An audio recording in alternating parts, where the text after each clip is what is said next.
Ladies and gentlemen, we have a special episode here. I guess typically you would consider someone like this your enemy, but today he's coming as a friend to give you some information, give you some knowledge about the back end stuff in the sports betting industry. Rob and I are here with Lou Gana. Lou, welcome to the show. Hey guys, thanks for having me. Appreciate it.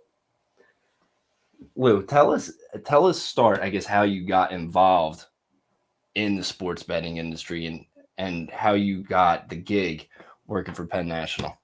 Yeah, so again, like Mike said, my name is Lou Gana. I'm the payments manager for Penn Interactive, which is the online gaming arm of Penn National Gaming, right? So real high level, going back in my career, I've always been in the payment space, right? Always been in the banking world where companies I've worked with move money from, consumer to businesses, business to consumer, consumer to consumer. So, for me, it was just this position is more of a payments position more than a gambling position. However, for me, it was, being a Barstool follower, quote unquote stoolie for 10 plus years, knowing Penn Interactive. Penn Interactive is a company that I've been following for a while just because they have local ties here in Philadelphia, right? Their headquarters were actually right near where I went to college in Wyomissing or Reading. And then they moved to Conshohocken where I was working. So Penn's always kind of been on my radar as a company that I always wanted to kind of work for. And then, and what happened was I applied for a position at Penn that I was not qualified for. We all do. Yeah, you oversell yourself sometimes, but I really just wanted to kind of get my hat in the ring because they were blowing up, right? They launched Barstool Sportsbook, and they were hiring like crazy. So I just said, screw it, I'm just going to throw my resume in the ring and see what happens. And it was for like a project management position, which I was not qualified for. But throughout those conversations, they led me to they said, hey, we're going to have this payment manager position opening up. Is that something that it's more in line with what you've done in your career? Is that something that you want to be a part of? And I said, absolutely. So I had what was scheduled for a 30-minute interview with my then at that time my boss.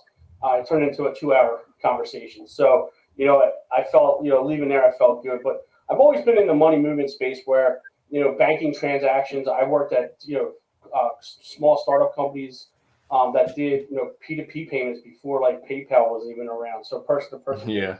Similar to what Venmo is today and Cash App. We were doing that in the early 2000s,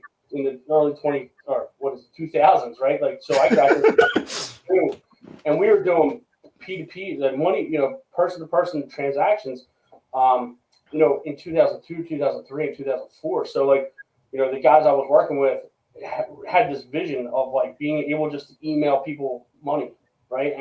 And kind of launched the same time that PayPal did. And, after 4 years, we got acquired by Citigroup. I worked there for another 4 years and then kind of just bounced around, from a few companies that did a lot of banking transactions, right? Like ACH, wire transfers. A lot of my time was spent in the prepaid and debit card industry.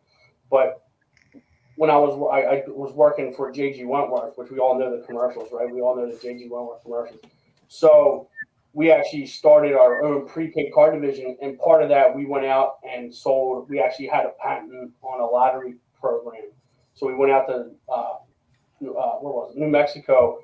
And we actually it was a lottery program where like you could scratch off a $5 lottery card and the winnings would go onto a prepaid gift card, right? So instead of getting cash, you would actually get that money loaded instantaneously onto a prepaid card. So, that was something that was really cool. And that's kind of led me into this gaming world of working with casinos and lotteries. And we did some promotional items for, casinos out west. We actually worked with Hard Rock Casino in Atlantic City when they were launching to help them market, their launch down there with some, prepaid gift cards and a Hard Rock branded gift card. So that was kind of my introduction to the casino world or the gaming space. And then just naturally this job came up and it was a good fit where, it's a lot of payments, but, making sure money that's coming into the sports book today and money that's going out to our customers when they withdraw, making sure that those dollars are going to the right spot. So that's what my team focuses on, making sure that the money coming in and money going out is good, clean money going to the right places. So that's kind of the gist of it, and the long and short of it. How did this partnership even come up between Barstool and Penn Gaming? Yeah, so I think, obviously Dave Portnoy, has always been a gambler, and I think, the early days of Barstool, they talked a lot about gambling, right? Just the common man, putting in, $100 on a Sunday with your quote unquote bookie, right? Yeah. So, and as Dave grew, those dollars grew, and the visibility of that gambling talk kind of grew. And it really was just, Dave Portnoy's vision of making sure that, he always wanted to be in the gaming space, right? And I think it was a good fit for him, talking to Penn, because they were really on the forefront of what you're seeing now with, like, the Pat McAfee's, right? Like, Pat McAfee signed a huge deal with FanDuel, and I don't think without Dave Portnoy kind of leading the way there of content creator getting into the gaming space, that would never happen. And I think we'll see more and more of that as guys like you start to, create content. But no, it's like serious. But like guys like you who are creating content, and talking about these things. Like, I don't necessarily want to watch a baseball game, right, and listen to two announcers that I don't really know, like I have no connection with. Whereas I'd rather watch it, if I have a few dollars on it, it makes sense to watch it with somebody that also has that same interest and that's talking about gambling and talking about, like, a basketball game where a missed 3-pointer is going to, like, change the whole, aspect of the gaming world, right? So, I think for Dave and it was just a natural fit, and I think Penn, saw the value there to become more of a. Penn just doesn't want to be a casino, right? They just don't want to own casinos. They want to get into the content experience. They want to get into the entertainment space, right? They're opening up bars and restaurants, in Chicago, one in Philly. They're going to be doing more of that just to kind of branch out to other aspects of the entertainment world, not just necessarily the gaming, aspect of it. And I think it kind of just fits, Dave and his, what he built at Barstool. Yeah, I think that's a good way for them, because Rob, we were talking about this, like, for how do you differentiate yourself in this market? Because now there's a lot of big players. You have like DraftKings and FanDuel. They already had a foot in the door. I mean, actually, not even a foot. They were in the door before sports betting became legal, because they were running a whole racket themselves with that daily fantasy lineup stuff, which is a whole other scam. We'll have to touch on that one day. I don't know much about fantasy besides losing money on it, but that's why they're such a big player in the space, because they already had people on paper, right? They already had their customer base, and they've done a really good job of building their customer base. That's why the DraftKings and FanDuel collectively, they own 35% of this space, right? Is that it? I would have suspected that to be higher. Yeah, they're the two largest in the space, FanDuel and DraftKings. There's a company called Roar Digital that owns a lot of the smaller, gaming spaces too. But there's nobody really like Barstool or this Penn Barstool relationship where, we don't advertise. Like, Barstool is our advertising. They're our marketing firm, right? Like, so we own 38% of Barstool, I think, which will probably increase over time, the ownership of that. But, like, they are our marketing dollars. You'll never see an ad. You'll never see us put, banners in a stadium, right? And that's just not our model. Like, we're in the model of making money, and we do make money. Like, our revenue, we do have revenue coming in, whereas DraftKings and FanDuel, they're more of a marketing firm, right? They're spending billions of dollars every year just on marketing, and they're not able to, they're not profitable, whereas we are, and that's all public information because we're all public companies. Yeah, and you guys get it. You guys get it for free because you see these cheesy Caesars Sportsbook ads on like every Philly game. I'm like, oh my god, get this ad in my face. Yeah. Barstool. Well, now when I think of Barstool, I like my brain just goes, I guess maybe it's because I am a gambler, but it just goes naturally to the sports book. Yeah, absolutely. That's a big thing. Go ahead, Rob. No, sorry. I think what Lou was mentioning is very interesting for to me too, is because it's just taking a broad stroke, like 1,000-foot view. You have those two big players, DraftKings, FanDuel, where they're spending millions and millions of dollars in marketing, and their model seems to be just spend to continue to try to capture more of that consumer base, that market. Whereas with Barstool and Penn National, it's a much more targeted approach, it seems like. So, I mean, Lou, like, I know you mentioned the content, the entertainment value, but like, what else goes into that strategy that's a bit more targeted and specific than some of the bigger players where they're just constantly spending money on marketing?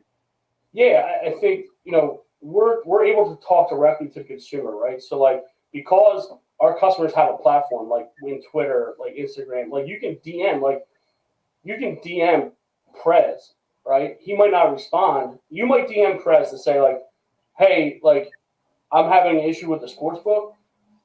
And we see that. Like I get that all put into my email, right, every day. Like we get these complaints from customers from Prez directly. Whereas those other customers, they're not tweeting at the CEO of DraftKings because they don't know who that is, right?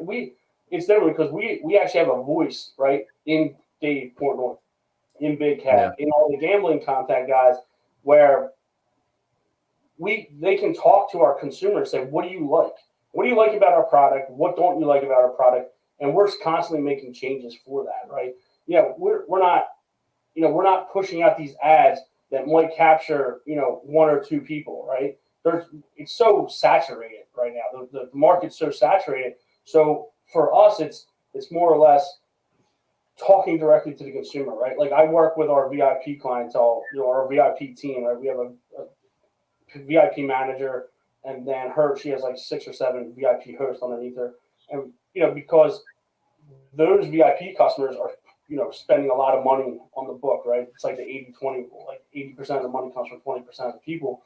And, we have to cater to them. So like, we're constantly asking them like and we're doing a lot of competitive analysis, right? We're looking at what DraftKings is offering and what FanDuel has, to offer on their book and how they communicate to their customers. And I think our approach is a lot better because we have that direct contact with our customer. Whereas, FanDuel really doesn't. Like you don't know who's behind. Now you have like Pat McAfee, right? He's kind of the face of FanDuel now. So I'm sure a lot of what we are doing, right, with the Barstool Penn brand of, talking directly to our customers, getting feedback. Our customer service is 24/7 live in-house out of Cherry Hill. So like you're talking to real people at real time, whereas, FanDuel and DraftKings, like their customer service, it's all bots, right? Like, so I think we're very customer-centric, and I think that is the differentiating factor, is that we're taking in real time what customers like, what they don't like. We read Twitter, we read Reddit threads, and we make changes based off of that. And that's where the marketing dollars don't make sense to us because, we're attracting more people just by having conversations with them and then going back out to Twitter and say, hey, kudos to Barstool for fixing my problem. We follow TikTok. Surprise, like it's crazy. Like you'll come across people on TikTok complaining, and we're constantly taking those videos, sending them to our social media team, making sure that we make it right for those customers. And I think that puts us like ahead of where everybody else can be right now. And just because it is an instantaneous world, like you want instantaneous feedback, and putting commercials on the TV is not giving us, gratification of, attracting 1 or 2 more people. It's having those real conversations with real people. It's actually interesting. interesting. I hope it does. No, that brings me to a good point, though. 2 good points. I like that Barstool does have a face or somebody at least to like stand on it, because we know throughout his whole career, Portnoy will let you know exactly how he feels about something, and he keeps it real. And everything that he's done business wise, he stands on his product, stands by his product, uses it. So I mean, I do like that aspect. I've never even really thought about that. like if Dave puts out a video, it gets 500,000 views. It doesn't matter what he talks about. He's getting at least 500,000 views. Like he used to do, walk to work, like, every Wednesday. Like he would just videotape himself walking to work, and now we get tens of thousands of views. Like how stupid is that? But like he just moves the needle, right? So yeah, if we tell Dave, hey, like, and our marketing team does a great job communicating with Barstool, and Barstool does a great job communicating with us of what promos they want to push, right? So Dave puts out a 2-minute video that gets 500,000 views. That's going to move the needle a lot more than another Caesars commercial that you're going to see during a Caesars game. That's only going to make you more annoyed, right? How many times can you see this? So it's the unique content that Dave and Big Cat and like Marty Mush and all those guys can push based on customer feedback and what's happening at that time. Whereas I don't think DraftKings and FanDuel really have the capacity to do that right now.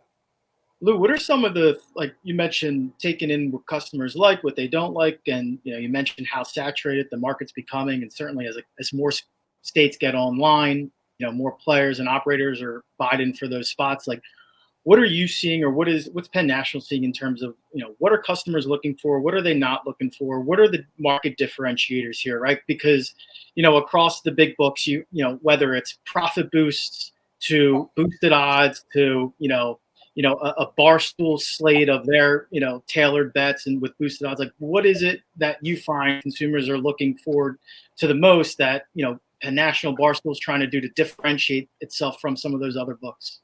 Yeah, it's really what we're focused on this year in 2022. It's called an omni-channel approach, right? So it's taking the online player, right, the younger demographic like you guys, and getting them offline and into their actual physical casinos, right? So providing them perks, for coming into the, you bet online, but we'll give you $100 comp, $100 free spins at your local Hollywood casino, right? So and it's vice versa. It's taking the older demographic, right, who go and smoke their Virginia Slims and play the penny slots to come online and gamble with us online as well, right? So we just don't have the sports book, but in some states like Pennsylvania and New Jersey, we have an online casino as well. So plus it's creating Barstool branded games, right? So we have our own Barstool Blackjack. We have Barstool, slot machines. We're creating. We own our own gaming design company, right? We went out and acquired a gaming design company last year, so we're able to build our own products, right? So like if you go on DraftKings and FanDuel, you're going to play the same look and feel game, right? It's going to look the same. They're all created by the same 3 companies, Scientific Games. There's some other companies out there that make the games, but every sportsbook you go to or a casino you go to, it's going to be the same, you're playing the same games with the same odds. Here at Barstool and Penn National, we're creating our own, unique look and feel games that we own ourselves. And we, again, what do the customers like, right? They like the blackjack. They love our own branded blackjack, right? And that's 20% of our gaming dollars come through, our casino dollars come through just blackjack alone, because people are coming from other books for that unique experience that we were able to give them. The odds boost, like we give away a ton of free merch. Like people love the merch. Like people rather have a sweatshirt than like boosted odds. It's like crazy how many sweatshirts and jackets like we've given out. But that speaks to the demographic of our customer, right? Like, people are proud to wear like the Over Clubs jackets or, the Penn State Carhartt, because it's a limited edition type of product that you can only get by gambling on our site, but also, gambling with our content creators. So, it's really cool that, we're able to, we have a huge marketing team that just works with Barstool hand in hand. They pitch each other ideas and, throw shit at the wall, see what sticks. And a lot of it is merch related, which is crazy to think that like a $50 sweatshirt like moves the needle, drastically, or, a jacket, moves the needle that much. But it's really, it again differentiates ourselves, and it tailors to our demographic versus just another, here's a $25, slot bonus. Like, I'd rather it is funny. sweatshirt. Also, most guys can't dress themselves, so they'd rather take that. They think it looks good. Yeah, absolutely. I know I can't dress myself.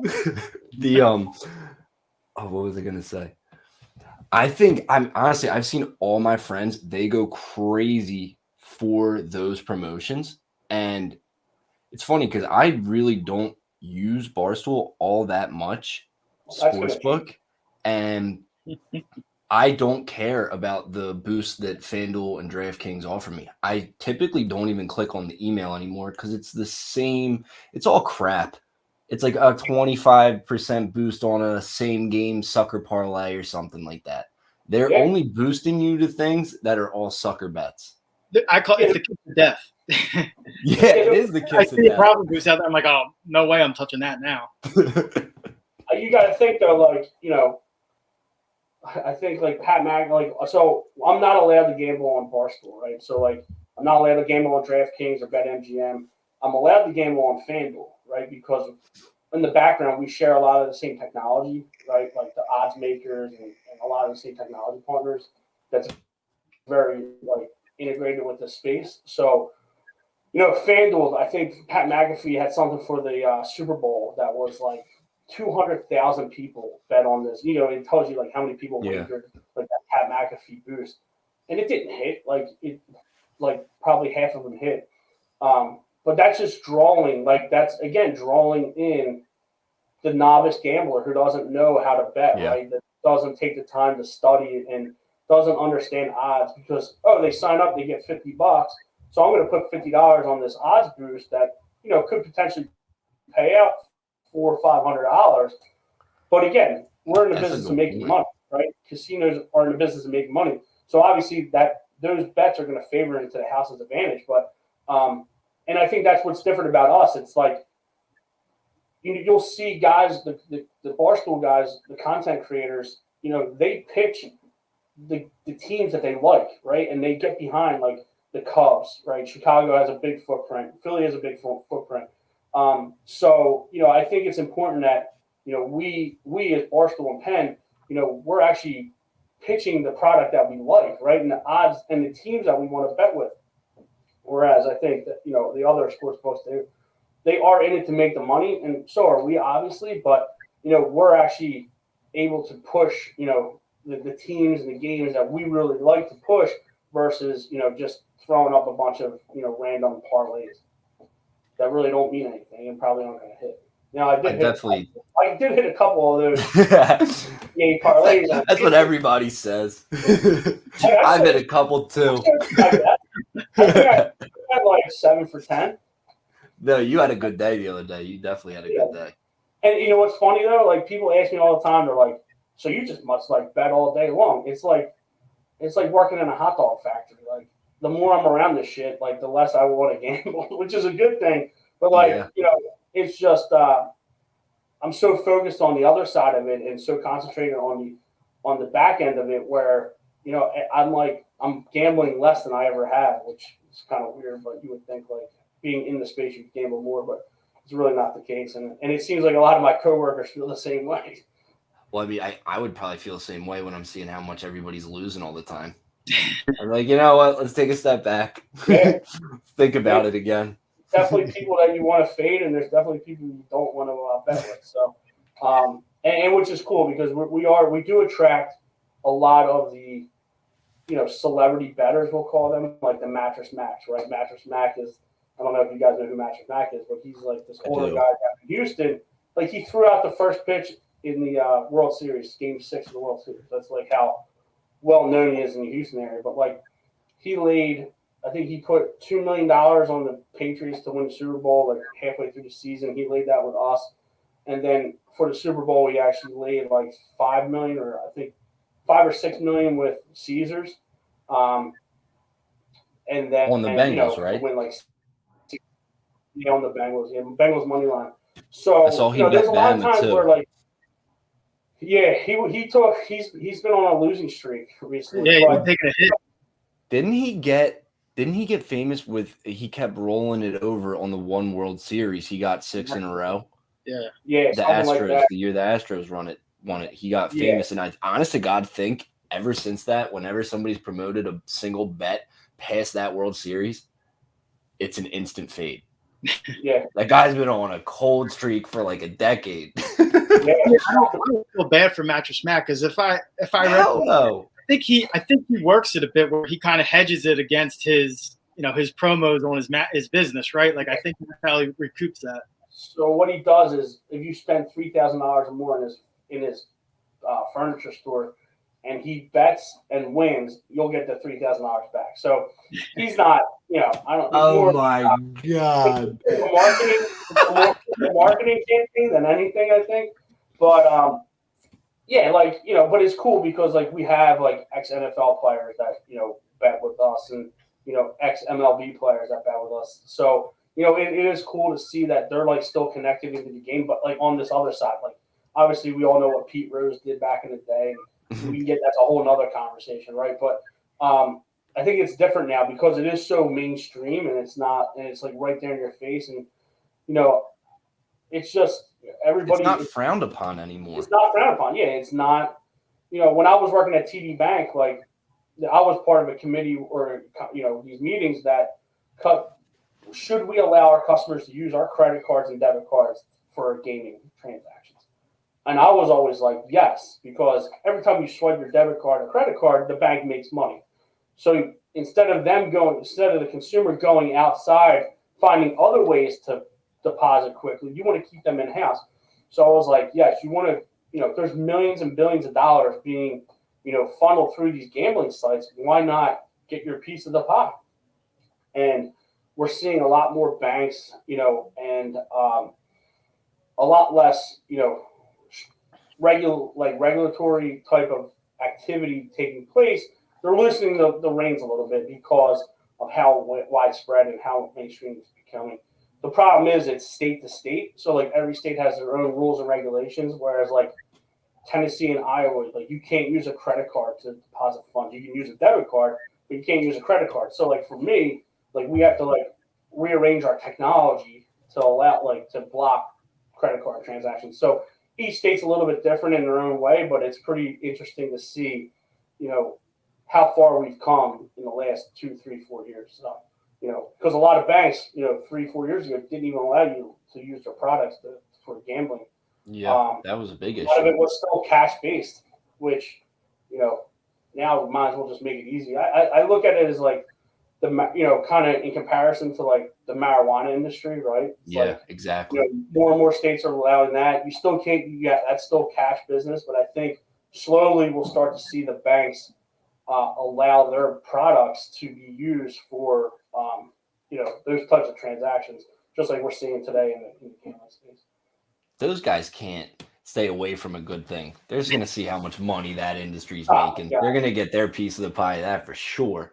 I went out to Denver a couple years ago for when I was working at TD Bank. I went out to Denver for a conference, and everything out there is brand new. And I was in an Uber, and I was like, man, I didn't think Denver would be like this new. Like, you think like rustic, old school, like Midwest, Western type stuff. And the guy, my Uber driver, was like, this is all weed money. This is all weed money.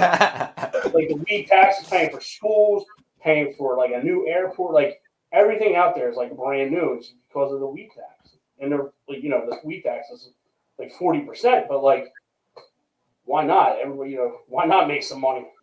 See, that's such a bad stigma on potheads. Potheads are paying for your kids' schools, people. That ain't right. That ain't right.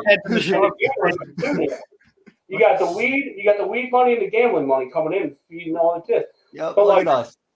in New York, so there was just New York just passed their state regulation for gambling, and New York did a little bit differently where you actually had to bid to become a licensed provider for the gaming space. So unfortunately, we weren't one. Penn wasn't one to get picked up there. But you know what? Like the tax rate was like 52%. So for every dollar we brought in, we'd have to give them 52 cents. So they're they're making a shit ton of money. The state of New York is making a shit ton of money. But at the end of the day, like it's probably almost better for us not to be there because we'd be losing so much money on every dollar that came in. Well, I saw when they first passed it that they were trying to do. I think DC did the same thing. They were trying to do a state-run sports book. if I'm not mistaken. And it would be a monopoly. A lot of states kind of they butt up with the lottery. A lot of states will kind of like use the lottery as their I guess the regulatory way around it. But like it's just I don't know. I leave that to the professionals. That's above my pay grade. Yeah, I mean, without competition, you have one sports book. You can put whatever line juice odds you want out there. That's not right. And 52% tax. So I'm assuming the sports book you have to be getting hit with juice because the sports book's not giving away money either. So that can only hurt the consumer. Yeah, I'm not sure. I'm not sure what the odds are. Like, the odds in Pennsylvania are much different than New York, right? For like the Super Bowl because they have to make up that 50% or whatever it was. But yeah, I'm sure that's all taken into consideration when launching in those states. But again, like the DraftKings and the FanDuels of the world, they got they're the biggest ones with the most money on paper. So they're the ones who got like those bids and were able to kind of capture that market. But again, we look at them more as marketing firms than a real true sports book and casino. Whereas Penn National and Penn Interactive and Barstool is more of that we have this solid foot in the ground because we are the casinos. A lot of other companies pay us for our license to use our license in certain states. So again, they're just more of we have the brick and mortar casinos and we leverage that to our success and leverage that for our everyday licensing, everyday employee bringing in good employees to like whether it's on the interactive side or in house. Whereas those guys are 100% virtual and they don't really. I don't think they have a good understanding of what goes into being like a real casino like we do. Those two companies didn't get in enough trouble, in my opinion, for that insider trading scandal they had with. Do you remember the story where DraftKings employees were doing the FanDuel fantasy lineup stuff and they were winning, and then vice versa? Yeah. Those two didn't get enough heat for that whole situation. I don't know enough to talk about it in depth, but I saw that and I was like, "That's dirty." Yeah, I don't know enough about the daily fantasy, but I think it was so new, right, that the regulators didn't even know, right? And the investigators didn't even know because it's such a brand new type of industry that kind of came out of nowhere. That I think it was kind of brushed under the rug because nobody knew, like nobody had a handle on it, right? So, and I could be totally wrong. I'm no expert in this, but like I just think it's we're learning so fast, we're growing so fast and moving so fast that it's almost impossible to keep up with like everything that's going on. I have a question, and that's why states are so slow to give the thumbs up because they have to go back and look at what other states do. Like they all look at what each other state does and like how it impacts them. So for them it's a lot of homework and a lot of going backwards to now like we're moving so fast with like technology and the way money moves and stuff like that it's hard to keep up. But go ahead, get a question. Yeah, I think this is something Rob and I were both wondering, and it's how Penn National and Barstool handles sharp bettors. There was a particular instance. It was a game where Klay Thompson came back, and it was announced that Draymond Green was only going to play for like 10 seconds to take the opening tip. And a bunch of people made a ton of money off of DraftKings because they didn't address the lines properly. And they were threatening to not pay out those bets that were wagered. And everybody that did make money off of that is now limited to, I think, $15 max bet on DraftKings. My issue with that. I don't know. Go ahead. I was going to say, my issue with that is it's our job to find your guys' mistakes. So don't penalize us for you guys leaving something out there that you didn't adjust accordingly. Sure. Yeah. So I can only speak for Barstool when those things come up. Like we do a really good job of making it right for the customer. So like I think last year's Super Bowl, like the app crashed, right? I started working at Penn March 15, 2021, so just a little less than a year. So I wasn't involved with last year's Super Bowl, but like the app crashed and there was like bets that couldn't go through. And there was supposed to be like $1,000 promo. Like you bet something, you bet one side of it and you get an extra $1,000. Well, the app crashed and like all hell broke loose.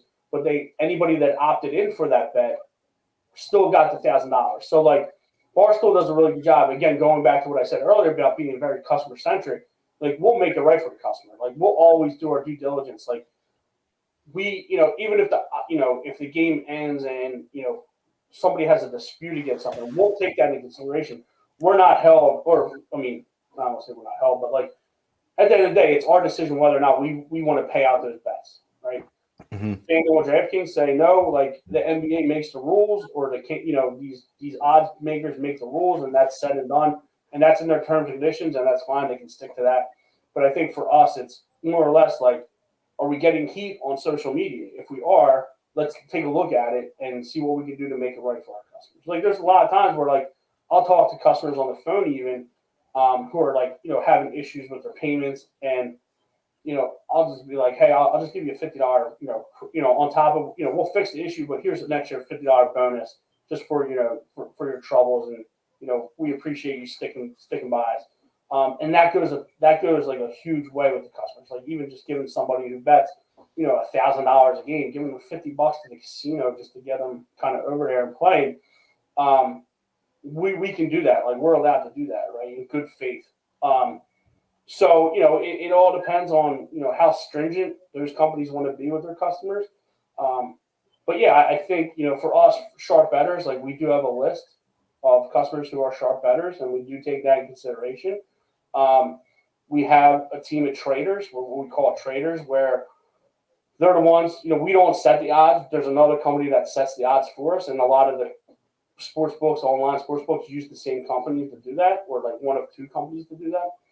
We actually bought the Score recently. The Score, are you familiar with the Score? Yeah. Everybody probably has the app on their phone. So the Score is like the number one sports network or outlet in Canada, right? So they're bigger than like ESPN in Canada. Oh, wow. So we recently bought them for $2 billion, two with a B, billion.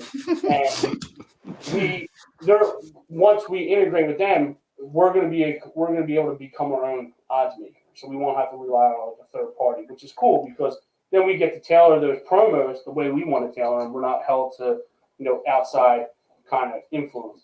Mm-hmm. So a lot of what we do again is based for a lot of what we do in the decision that we make as a company is consumer based, right? How do we make a better experience for our consumers versus what the other guys do? It's interesting to have that line up, that focus on customer service and your consumers line up with what you mentioned earlier about how 80% of that, what was it? It was 80% of that money's coming in on like 20% of your customers. Yeah. So it's like how you like treat those those specific VIP customers, and you mentioned being involved on that side as well.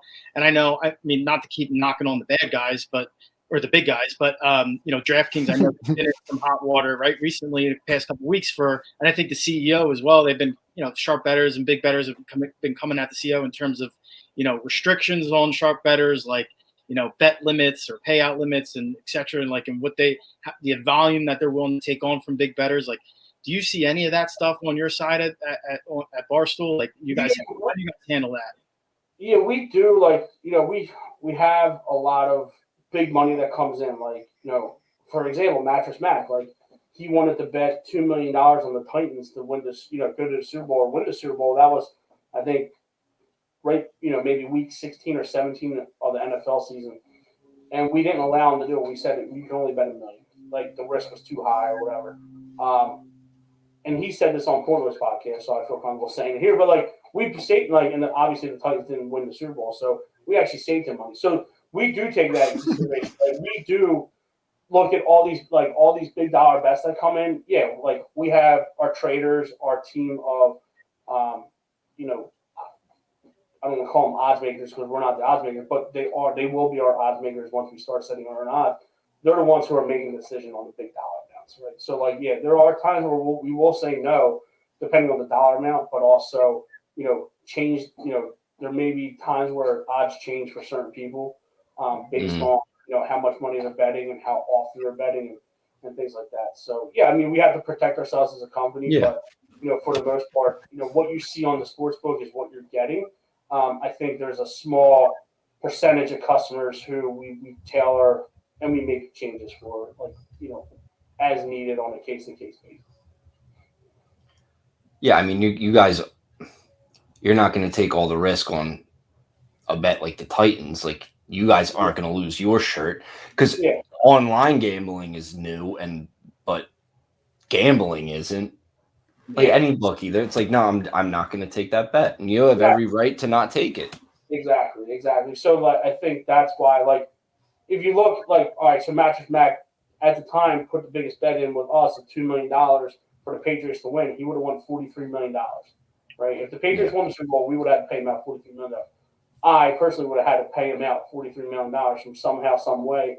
I would have probably been sick that day if I had, that was my job. But I think it's good publicity for us to take that bet. Yeah. But then when does it become too risky, right? To your point, Mike, when do we say no? And I think maybe that's why when he made that second bet with the Titans, we said, no, we're only going to cap it at $1 million. We'll take the $1 million bet, but not another $2 million bet. Because as time goes on, there's become more and more risk involved. And that's fine. Mattress Mac put in that $5-6 million bet with Caesars in Louisiana. And that's cool. I don't care. Go bet with Caesars. It's good publicity for us all around. That people are making these big bets and able to do it online. And it doesn't matter at the end of the day who you bet with. It's just good publicity for the industry altogether. So obviously he didn't win, but again, if he did, it's good. It's not coming out of our bank account. Do you find say Mattress Mac puts that bet in, do you find there's a lot of traction after with a lot, say all the small guys then tail?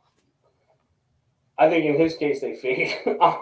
Nowadays, now they fade. But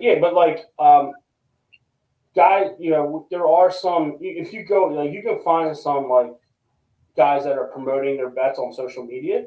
So I think there are times, one guy his name's Marcos. He posts all the time, with DraftKings, and he does some stuff through us. But he'll win. He'll bet $17,000 futures to win $1 million, and he's hitting them, right? I think he just did that with the Rams. He put $20,000 on the Rams, beginning of the season, and won $1.7 million. So they're these guys are promoting themselves now. They're not just these guys are not just furniture salesmen or car salesmen.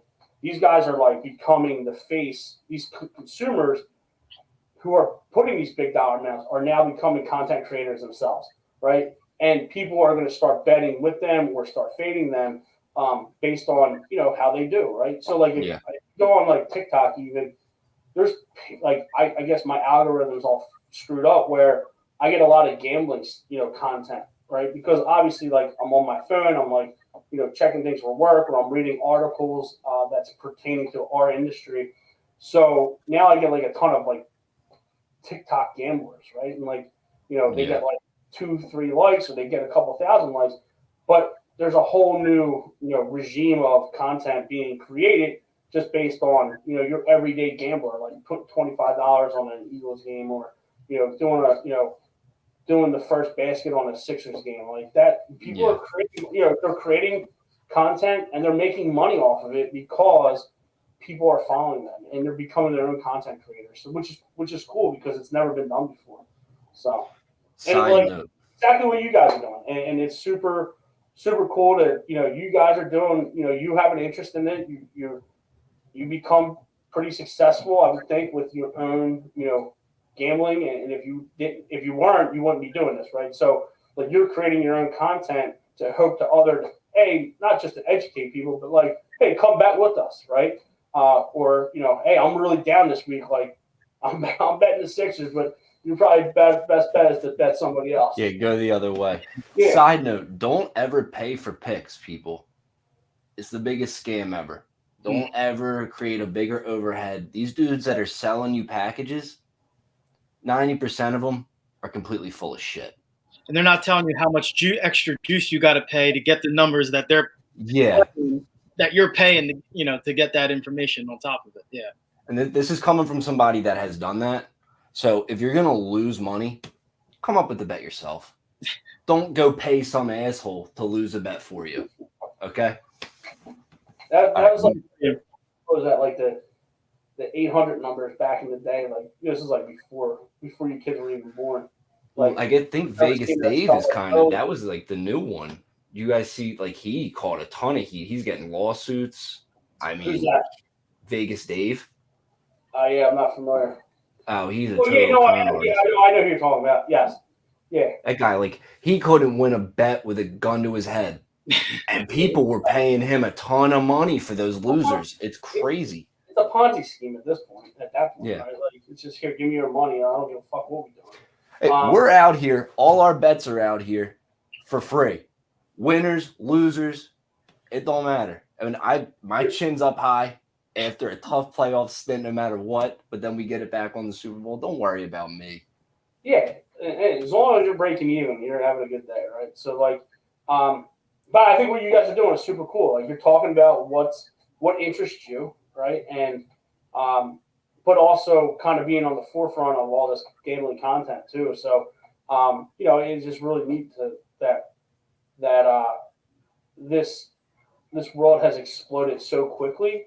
4 years ago, talking gambling was kind of like faux pas, right? You did it. Yeah, you would have to, like, leave really the dinner table to talk about it. Yeah, you didn't talk. Yeah, you didn't talk about it now. Like me and my cousin, we both at the beginning of the football season, we both put up $50 at FanDuel, and like we got it up. We lost some, but we're just now we won that money. We won a little money on the Super Bowl, and now we're letting it roll in the March Madness. So it's fun. Before it'd be like, who's bookie week on? Like, okay, now we got to go collect. Now I got to go collect money off my cousin to go pay the bookie. Like, now you just put it online and ship it through PayPal or your bank account, and it is what it is. And like, what's really neat, like, so when we talk to our customers and we do like these like monthly check-ins with like a subset of our customers, like kids, like I'm gonna call you kids because you guys are much younger than me, but like people today take gambling and they budget for it, right? They'll say, okay, I know how much I make per month, and I'm going to allow 10% of that to be gambling funds, right? So like people are becoming smarter, like Excel spreadsheets. Like I'm sure you have your own set of Excel spreadsheets that you're tracking your bets with. Like more and more kids are becoming, everything's very data driven these days, and it's very easy to review data, much easier than it was 10, 20 years ago, right? So with that, people are becoming more successful with these algorithms that they can put in, right? And look at trends and look at, and all this information that's readily available. So it's really neat to see how far it's come in such a small period of time. Even, when I started at Barstool or Penn last year with the Barstool product, we were in 2 states. We're now in 12. So just in a year, we've, grown 6 times, just the amount of, opportunities we have in each one of these states. And we're going to continue to grow, which is really neat. Where do you see it going in the future? It's going to be in every state. It's going to be federally regulated at one point. Yeah. It's just, right now we're in 12 states, and having 12 different set of rules is like so hard to maintain. I think, it's eventually going to get federally regulated. It has to be. And, there's going to be so much money that's being missed on the Fed level that, they're going to want a piece of the pie too. So I think it's that. I think, more and more states are going to come on board. Like there's talks about Florida. Florida's coming to a vote in November to whether or not to allow sports gambling online. Ohio's another state. I've heard like Wyoming, Puerto Rico, is a territory that, we can get our foot in the door. So I think there's, it's going to be widespread. Like in 2 years, every state's going to have it. And it's just going to keep growing. I think, one day it will peak, right? But I don't think we're anywhere close to where that's going to be. Yeah, I know one of the things that Mike and I talk about, Lou, is like just in what I've seen in my work is that looking at the European market, for example, where it's a lot more mature, there's a lot more nuance to it there because it's been, in a well-established market for some time. And, for all intent and purposes in the US, we're really still in like an infantile stage with this market. So like one of the more fascinating offerings that I see overseas is the idea that I log onto my app, I place a bet on whatever soccer match is going on at the time. I now have the ability to watch that match, stream that match right into my sports book. So the idea that I could be up, at 10 o'clock on a Wednesday on the East Coast, it's not a national game, but I plug in a Lakers Utah game, and now I'm getting that stream on my app. Me, just from a US perspective, it's like I can't see how the four major sports would ever kind of give up those streaming rights to the bookmakers. But that kind of concept, that streaming concept, integrating that with the sports betting experience, or even like similar offerings and integrations with the experience, I'm really interested to see kind of just how the market develops, matures, and we kind of develop our own little nuances to that as well. Yeah, absolutely. So like overseas, William Hill, right? William Hill is a company that like does a lot of the gambling stuff. Like you can walk into a convenience store in Europe, right? Or this is like years ago. Now that like everybody has it on their phone, they don't really need it. But like just like you can buy a lottery ticket in Wawa here, right? You go up to a kiosk, you print out a lottery ticket. Essentially, that's the way that it's going to, or should have gone. Is like you can walk into a Wawa and put in your Sunday bets, right? Get your sizzly and make a couple bets, and you get your coffee and walk out the door. But now like everybody has it on their phone. But like I would even think like a company like Chicky and Pete's or Buffalo Wild Wings, like these brands where they're tailored to the sports fan. Like you should be able to place a bet. Like there should be a kiosk right at your table, and you can like click one button and make a bet, right? Or you can do that on your phone now. So that's kind of like why would I bet there versus on my phone? But to your point, Rob, like yeah, everything's going to be integrated with your phone. I know, MLB's in talks with some of the, sports books, right, to kind of integrate that. So, because I think their ratings are very, way down, right? If you can hear my kids in the background, I apologize. So, the ratings have dropped for Major League Baseball. So how do you regain those, people? How do you get people to watch again?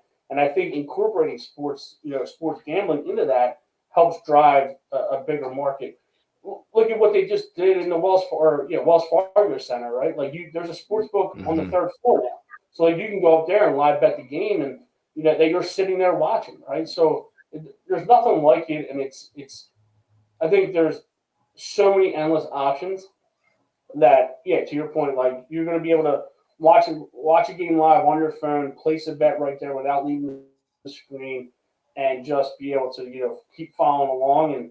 All right, I'm going to bet the next drive. Like the next play is going to be, a rushing play or a passing play.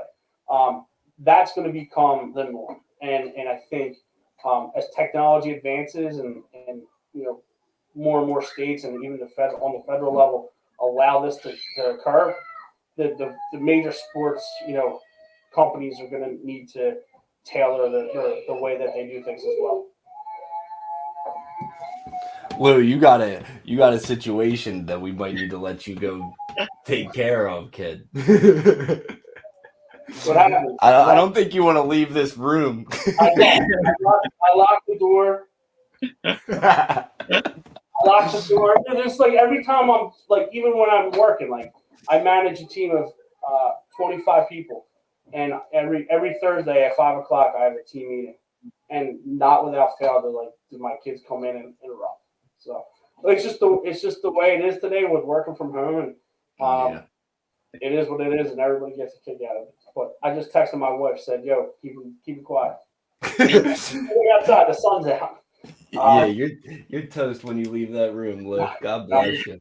I'm going to be here for the next 4 hours, so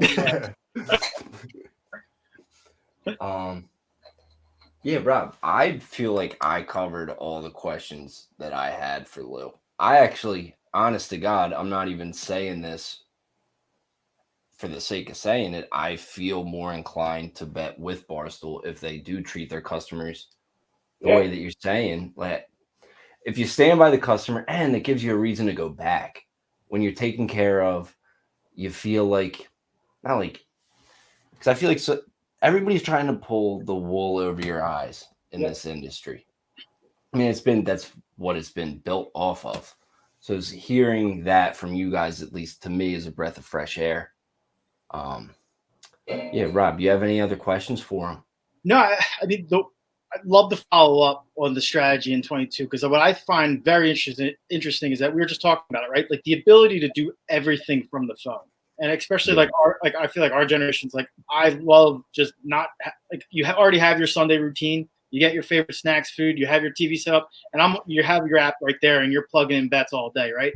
I'm interested to see how it plays out for you guys over at Barstool in trying to make that transition from like a more mobile player like myself and Mike and getting us more in brick and mortar. That's that's interesting. Yeah, so like every casino that we have, right, either already has or will have like a Barstool branded sportsbook. So if you go out, 2 exits from King of Prussia, it's 2 exits up the Turnpike, Morgantown. We just opened a casino there in late December. I was there like on launch day. We got to meet Vince Papale. It was my autograph from Vince Papale, who was there. Legend. Yeah, so it was 2 Delco legends in the same room. So, so but it was cool to see, like, we were there. Like, obviously, I was there working on the Barstool Sportsbook side, but it was cool to see. It was like, it was like a Thursday. I think it was like a Thursday. People were already there. People wanted to like get involved with seeing the sports book and being at the bar and being able to watch games like in real time and making your bets. And then being able to walk over to the blackjack table. Maybe at halftime or the game ends or you got an hour to kill between 2 games. Go play blackjack for a couple hours and maybe try your luck at that, or go play some slot machines and then come back to the sports book. So when I was there, it was the demographic of people that were coming to casino was you got your 22-year-old college kid all the way up to your 80-year-old grandmother, right? So like, it was cool to see how widespread it's become. And again, it's something that everybody's talking about now. So it's not like there's no like stigma around it anymore. Like I think gambling is just becoming so mainstream that everybody's everybody's kind of daily life now. So, for us, it's more or less, again, to get the younger demographic. How do we get the younger demographic into casino? And that is by the Barstool brand, right? And finding ways and compensating you for using the sportsbook online, but also getting you to, come in, spend your money there and, get a look and feel, because that's going to draw you back again and again and again. And, versus, the online player or the brick and mortar player who plays the penny slots over and over again, educate them on our online products so that, they don't need to leave their house. Or, Friday evening, it's snowing out and they don't want to drive to the casino. They can play right there on their phone. So, it's really trying to create that omni-channel, educating both sides of the house of what our benefits are. And again, on our sports book, like we partner with My Choice Rewards. So like as you're betting and playing on our app, you're still obtaining those points and you're leveling up your comps as a player that you can use online or brick and mortar or whatever it may be. So what I got out of that, this might be our first official edit. What I got out of that is you're trying to get the old ugly people out and get the young good looking people in. Well, no, it's not that. We're trying to get people to spend money no matter what. Yeah. No matter how old you are. It doesn't matter. Hey, we want the grandmothers to play those penny slots 24/7. I also manage Hollywood Casino, right? So our Hollywood Casino online brand, totally different demographic, right? It's only casino, and our average player is 65 years old, female, whereas our demographic for Barstool is 25 to 40 male, right? So like a huge different demographic. But how do we teach? I don't think we're going to teach the grandmothers about sports books, but how do we teach the sportsbook player about other opportunities within Penn Interactive and Penn National? Also, I think people are just itching to get outside, go do something that's not in the house. Exactly. Like after being cooped up for the last 2 years, year and a half, now we're starting to kind of come out of this COVID thing. Like people want to go out, right? People want to go and And I think that's where we have an advantage of Penn Interactive and Penn Gaming, because we do own our own brick and mortar casinos, right? Like FanDuel has a presence in Philly Live, but they don't own that. They don't get to make a decision of, I want to send, my VIPs there for the weekend. We can do that, right? We just sent out a bunch of VIPs to the Super Bowl. We had Super Bowl VIP watch parties all throughout the United States, Chicago, Philly, Louisiana, Colorado. I think we even did one. So, it's cool to see, like, no matter where we are, no matter where you are as a player geographically, we have a footprint of where you're at, right? Unlike the other, FanDuels and DraftKings, they don't own casinos. We do. Do you guys have anything in Vegas? Yeah, there's properties out in Vegas. Yeah, I'm actually going out there for the first time in my life, March Madness weekend. Great weekend to go out. Yeah. I was out there for a bachelor party. It was St. Joe's made it to the Sweet 16 that year. So this is like 2004. What a shit show. So yeah, I'm going for a bachelor party myself. So we'll see. I'm going to the Mecca, Rob. I think when I came back, I had $12 in my bank account. I'm glad you recovered and you're doing well. Some people don't make it out of that hole. I got to get one more out of Lou at least. I think it's more of a two-parter. Barstool personalities. Who is worth a tail? Who is a must fade? It depends on the day. It really does. It's for everybody. So let me get that. Fade them. Fade them all. When they say scared money doesn't make good money or something. Scared money don't make no money. Yeah, so I don't know. It really depends on the day, man. It depends. But I think those guys do a great job of putting themselves out there. Here's my bets. And like now you can share bet slips. So like if you follow Barstool Sportsbook online on Instagram or Twitter or Facebook, or you follow any one of those content creators, Big Cat, Prez, Marty Mush, all those other guys, Rico Bosco, they share all their bets. Like they are betting like through us. Like a lot of people think like, oh, they're not like no, they have money in their accounts. Like we see them put money in their accounts. We can see their bets. So, it's really cool that we're able to do that with our customers, right? And again, going back to the whole customer-centric piece of it is, we get to share, like our guys get to share what they're doing in real time with our customers. And our customers feel like they have a part of it, right? Like they feel that they're part of the company, whereas, another FanDuel commercial, again, doesn't move the needle for me. Like it really doesn't do anything, right? So also, let that be a lesson for all you people that got things to say to Rob or I after a bad day. Everybody, we're putting our money up. Everybody has a bad day. You're not putting your bad plays out there. I know you got a million of them. We're in it for Ours are out there. The Barstool guys, they're out there. Yeah. At least they have the nuts to do it. It's like the stock market, right? It's like some days the stock market drops, some days it goes up. So you'll have your good days and bad days. Just don't bet over your head, right? I got to say this. I'm obligated to say bet responsibly. But yeah, just make sure you don't bet over your head. But if you do bet, I think the Barstool app has a lot more to offer than the other ones. Obviously, I'll say that regardless because I'm an employee and they pay my bills. But like, I just think using other sports books, it's just there's something about it that makes it a little bit easier and makes it more attractive based on the personalities behind it too, right? Plus all the merch you can get. Yeah, it definitely sounds more interesting than your average sports book. Yeah, and if you look at like every sports book's going to offer this very similar type of bets and promotions. Ours are a little bit different because of the Barstool brand.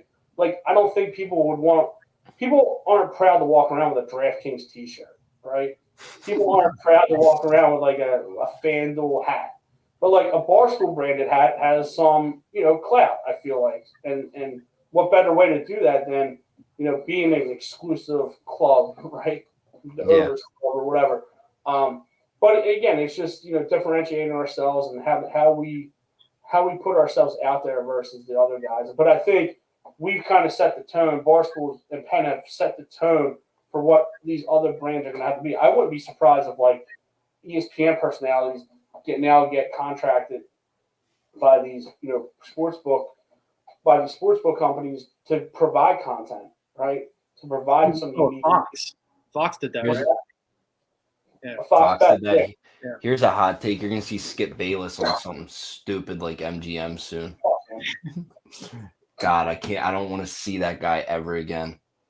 Well, Lou, I love what you guys are doing. Actually, I think you guys might be on the forefront of it. You guys are doing we're not obviously as big on paper as some of the other ones, and we're okay with that. Like we're still moving the needle. We're profitable, and at the end of the day, we're more profitable than most of the other ones. So that's all we care about. And again, it's finding new ways to attract new customers and keeping existing customers. And that's the hard part, is keeping the customers that we already have on our book. But again, it's us creating our own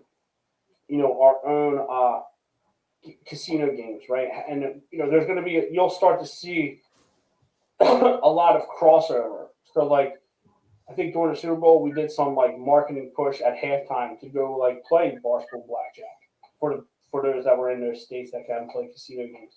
So you'll start to see a crossover of marketing to get more people from the sportsbook onto casino and casino on the sportsbook, because I would say like 80% of the people who bet sportsbook are only betting sportsbook.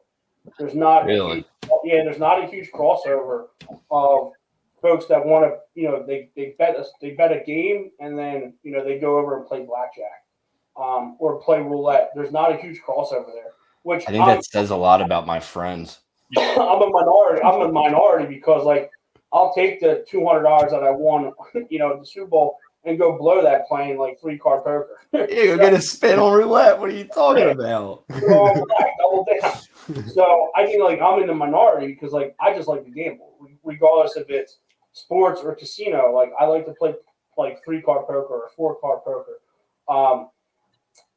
I don't, I'm in that minority where it's like a lot of people are just separated. I want to gamble. I'm going to play the slot machine, and that's all I'm going to do. Or I'm going to play video poker. That's all I'm going to do.